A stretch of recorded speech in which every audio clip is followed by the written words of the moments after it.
Assalamualaikum warahmatullahi wabarakatuh. Waalaikumsalam warahmatullahi wabarakatuh. Sebelum kita memulai pembelajaran seperti biasa, kita berdoa dulu. Yang pimpin doa untuk hari ini Aco, silakan Aco pimpin doa dulu. Teman-teman, sebelum kita belajar berdoa.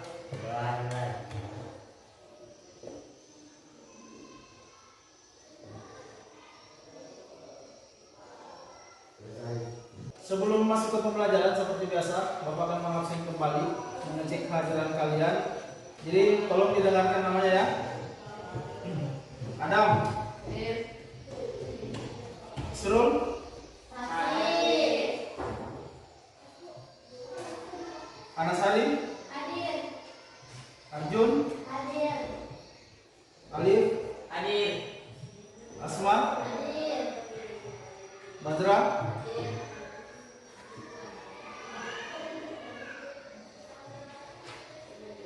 Evi, Elvi, Tiara, Tika, Rahmat. Materi hari ini ada keterkaitannya dengan materi kita yang kemarin. Kalau kemarin kita belajar tentang apa? Apa? Ya, kalau kemarin kita belajar tentang perumusan undang-undang, berarti hari ini kita belajar tentang proses pengesahannya. Itu kira-kira nanti. Jadi tepatnya seperti yang Anda bilang tadi bahwa di minggu-minggu kemarin itu kita belajar tentang perumusan undang-undang. Berarti itu kemarin masih dalam bentuk rancangannya.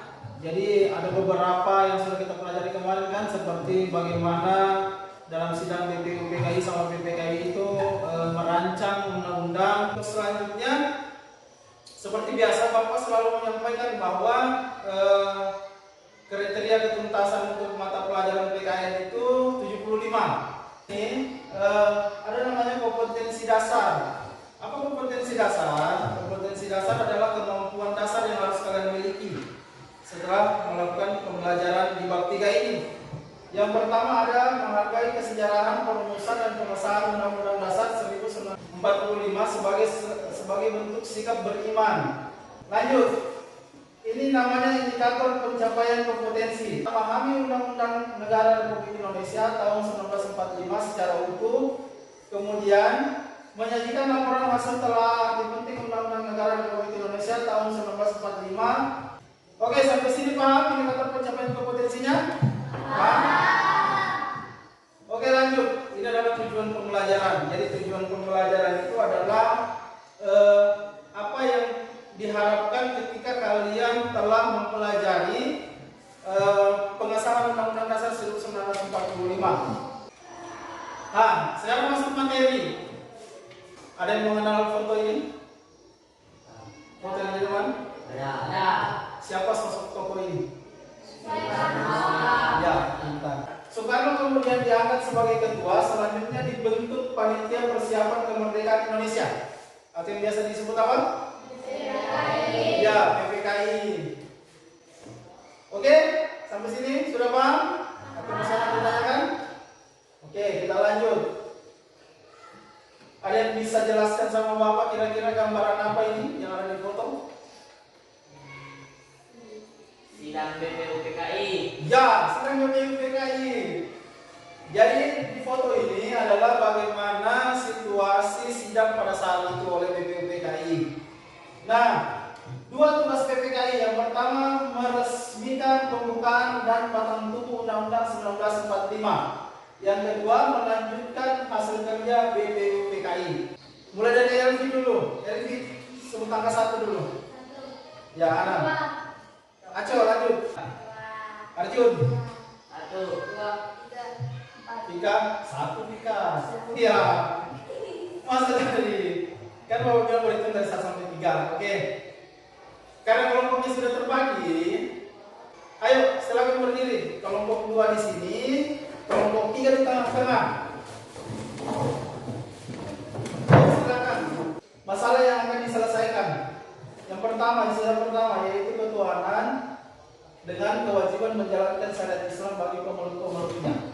Poin kedua, perubahan pasal 6 Undang-Undang Dasar yang berbunyi, Presiden ialah orang Indonesia asli yang beragama Islam, dan kemudian menjadi Presiden ialah orang Indonesia asli. Yang ketiga, pasal 28 Undang-Undang 1945 yang berbunyi, negara berdasar atas ketuhanan dengan kewajiban menjalankan syariat Islam bagi pemeluk-pemeluknya diganti menjadi pasal 29 Undang-Undang Dasar 1945 yang berbunyi negara berdasar atas ketuhanan yang Maha Esa. Ini untuk kelompok 1, kelompok 3, kelompok 2. Silakan dipilih. Ya, silakan dibuka.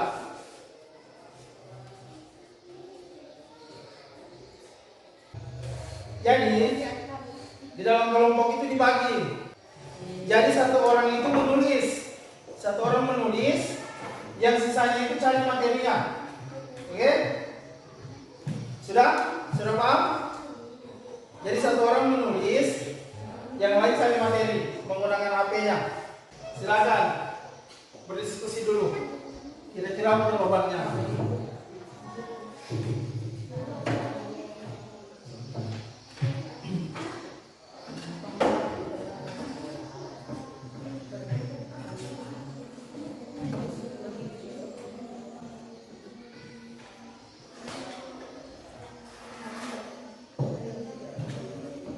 Bagaimana?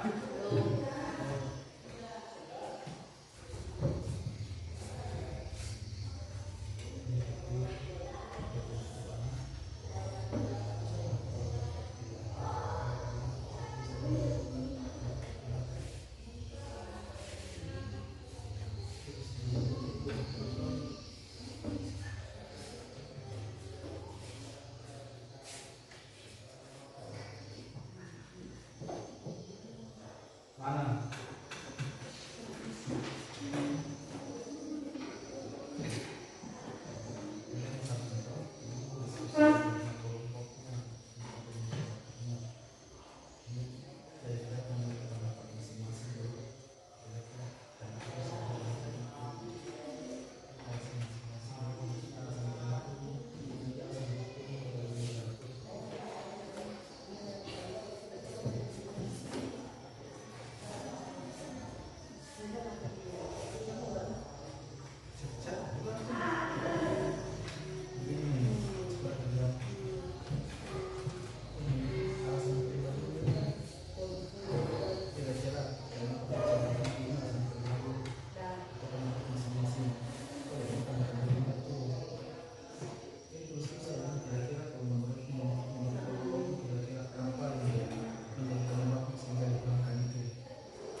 Silakan berdiskusi kembali. Artinya apa yang telah didapat kemarin kemudian didiskusikan. Kira-kira sudah tepatkah itu jawaban yang didapatkan dari masalah yang kamu berikan kemarin? Jadi didiskusikan dulu. Setelah didiskusikan secara internal dengan kelompoknya masing-masing, nanti baru kita berdiskusi antar sesama kelompok. Oke? Paham? Oke, sip.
lagi kalau kita diskusi.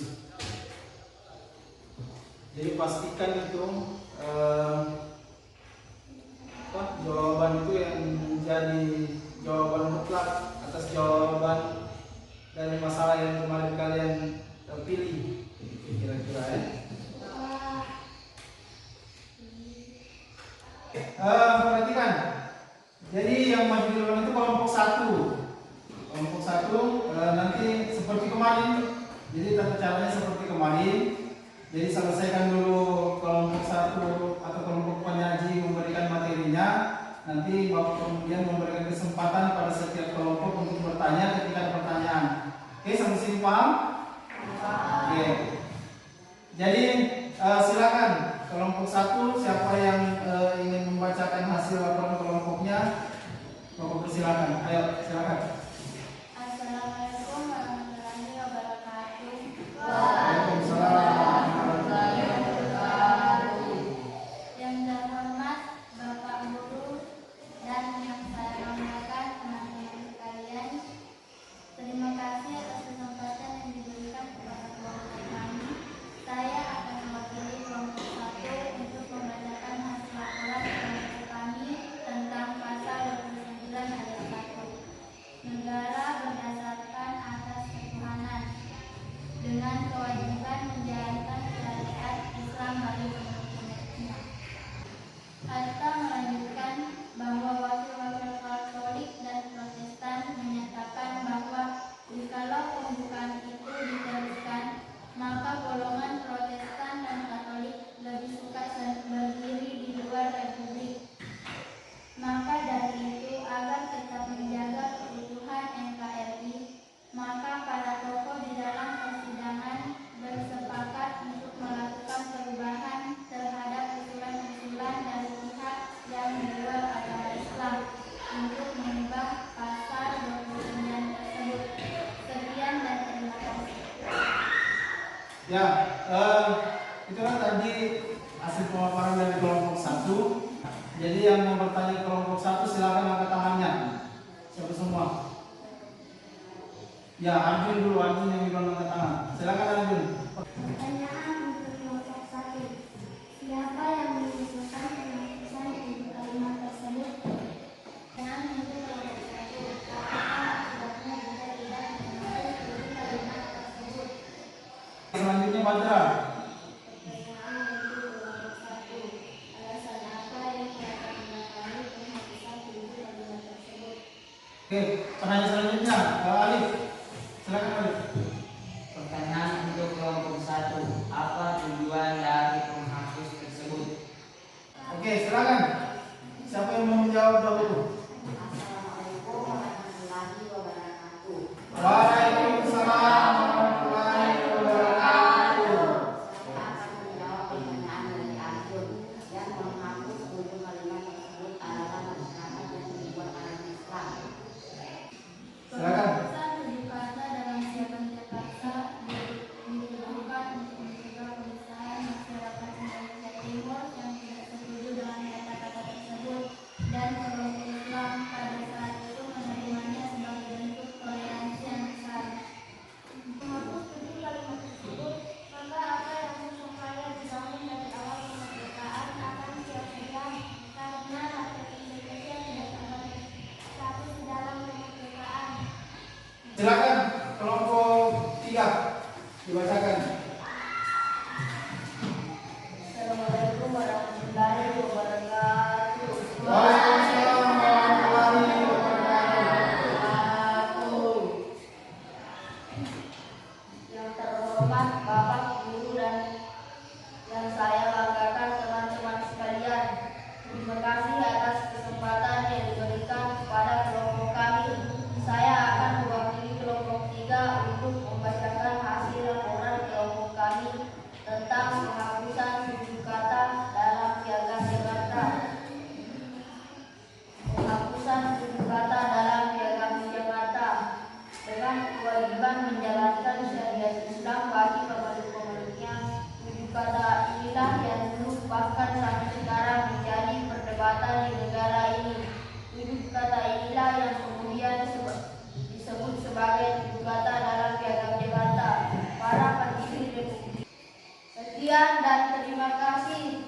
Ya itulah tadi pemaparan dari kelompok 3. Silakan kepada teman-teman kelompok yang lain. Siapa mau bertanya angkat tangannya? Oke, yang di luar angkat tangan tadi Asma dulu. Kenapa harus dilakukan perubahan bukan karena kita mayoritas muslim? Pertanyaan selanjutnya Adam, silakan Adam. Pertanyaan untuk kelompok 3 apa? Siapa saja tokoh yang terlibat di dalam proses perubahan tersebut? Saya akan menjawab pertanyaan dari Asma. Karena kita tidak melakukan perubahan, maka apa yang terjadi tinggal bakal di Indonesia dalam bersatu untuk memperjuangkan kemerdekaan tidak tergambarkan. Hal ini dikarenakan perjuangan selama ini dilakukan oleh bukan satu suku maupun agama saja, tetapi berbagai macam agama dan suku yang ikut serta dalam memperjuangkan kemerdekaan Indonesia. Saya akan menjawab pertanyaan dari Adam. Tokoh-tokohnya ialah anggota-anggota panitia 9 yakni Ir Soekarno, Muhammad Hatta, A.A. Maramis, Adi Kusno, Teguh Suyono, Abdul Karim Fakir, Ali Salim, Ahmad Suwarjo, Wahid Hasim, dan Muhammad Jamin. Oke, untuk selanjutnya Bapak akan memberikan kalian soal dalam bentuk teka-teki silang. Oke?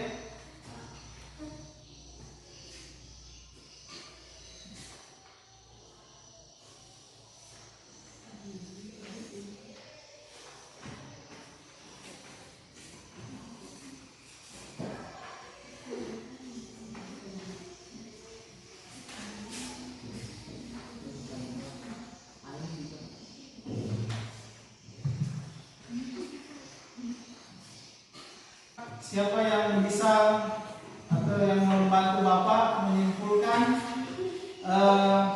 materi apa yang terkait dengan materi hari ini dan terkait dengan 2 hari materi ini, kira-kira siapa yang bisa bantu Bapak untuk menyimpulkan? Silakan angkat tangannya.